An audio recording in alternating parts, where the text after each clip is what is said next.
안녕하세요. 오늘 형사법 2024년도 해경강구시험 12번째 시간입니다.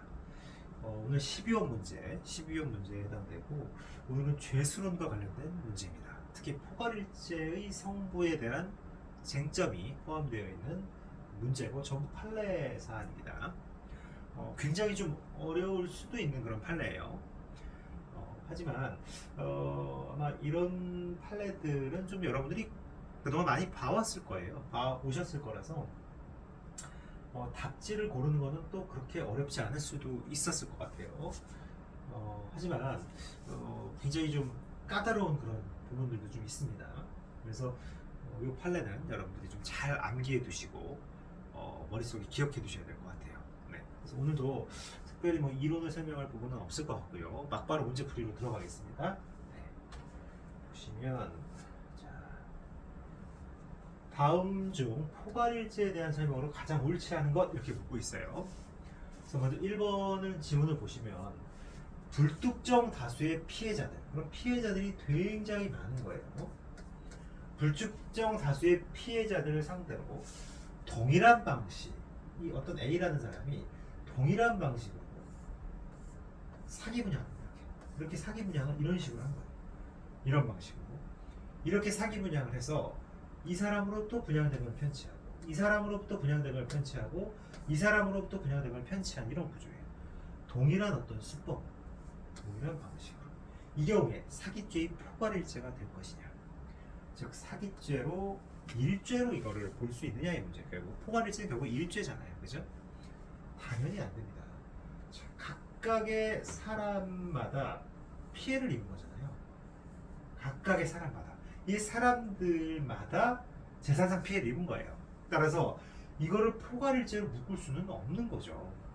이 각각은 오히려 별개의 죄로 봐야 되는 거예요. 뭐 이 사람에게 뭐 20만 원을 편취하고 30만 원을 편취하고 50만 원을 편취했다면 이 사람에 대한 편취, 사기 행위는 포괄해서 일죄가 될 수 있겠지만, 이 각각의 사람들에 대해서는 각각의 사기죄가 성립하고, 이거는 결국은 경우에 따라서는 이 방식이 동일했다면 상상적 병합이 되는 거죠.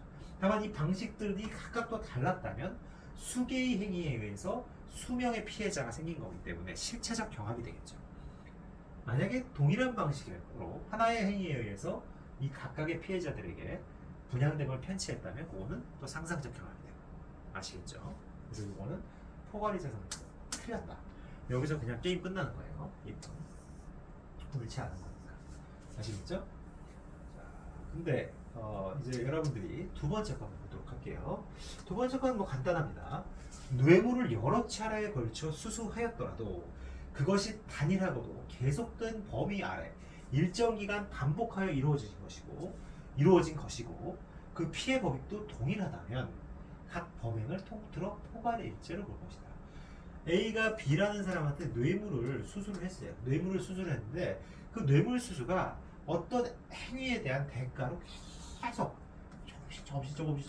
조금씩 이렇게 받는 거라는 거죠. 똑같은 범위 안에 반복해서. 자, 이 경우에는 이 뭐 10만 원, 20만 원, 30만 원, 40만 원 받는 거를 각각 별개의 죄로 인정할 필요가 없이 하나 묶어서 포괄일죄로 보자는 거예요. 당연히 가능하겠죠.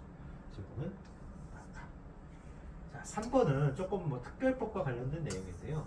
3번은 그냥 뭐 사실 중요하다고 보이진 않지만 뭐 시험에 좀 많이 나오고 있어요. 저작권법은 상습으로 제136조 제1항의 죄를 저지른 경우 가중처벌한다는 규정을 따로 두고 있지 않아요. 즉 상습으로 136조 1항의 죄를 저지른 경우를 가중처벌한다. 즉 상습범 규정을 두고 있지 않다는 거예요. 자, 상습범 규정이 없을 경우에 수에 걸쳐 제136조 제1항의 죄를 범한 것이 상습성에 발현에 따른 것이라 하더라도 이거는 규정이 없잖아요. 상습범 규정이. 즉 일죄인 상습범으로 볼 수 있는 근거가 없는 거죠. 따라서 이는 원칙적으로 경합범으로 봐야 된다. 경합범. 따라서 이거는 상습범으로 볼 수가 없다는 겁니다. 그것도 맞습니다. 그 다음 네 번째, 상습 절도의 범행을 한 자가 절도습벽의 발현으로 자동차 불법 사용 범행을 했다는 거죠. 좀 경미한 범죄죠. 그리고 같은 습격, 절도와 유사하죠. 자동차 불법. 다만 이제 불법 영등 의사가 배제돼서 자동차 등 불법 사용 범행 요거 관련해 가지고는 이제 좀 경미하게 죄를 인정하고 있는 거지만 어쨌든 절도 습격을 전제로 하고 있는 거예요.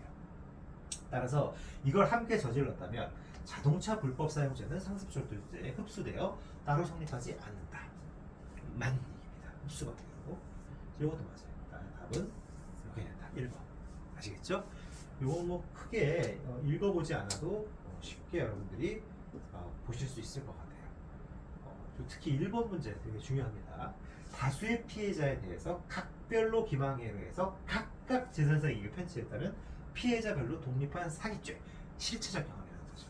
다만 피해자들이 하나의 동업체를 구성해서 피해법이 또 동일하다고 했을 때는 그 경우에는 피해자가 복수이더라도 또 하나의 동업체니까 사기죄를 포괄하여 일죄로 볼 수도 있다는 거죠. 또 한 개의 기망행위에서 다수의 피해자로부터 각각 한 개의 행위, 수개의 행위가 아니라 한 개의 기망행위에서 다수의 피해자로부터 재산상 이익을 편취했다면 피해자별로 수개의 사기죄인데 그 관계는 상상적 경합이다.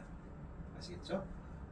요거 좀 잘 기억해 두시고 이 136조 1항과 관련해서는 그 상습으로 제 136조 제 1항의 죄를 저지른 경우 가중처벌한다는 규정을 따로 두고 있지 않아요. 그랬을 경우에는 상습성의 발현에 따른 거라 하더라도 경합범으로 봐야 된다는 거.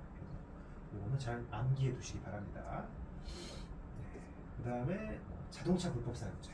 자동차 불법 사용의 위법성에 따른 평가는 상습 절도에 포함되어 있다. 이 결론만 잘 기억해 두시면 됩니다. 아시겠죠? 그래서 1번이 답입니다. 네. 좀 나름 어려운 판례였는데 여러분들 머릿속에 잘 기억해 두세요. 네. 오늘 여기까지 하겠습니다. 감사합니다.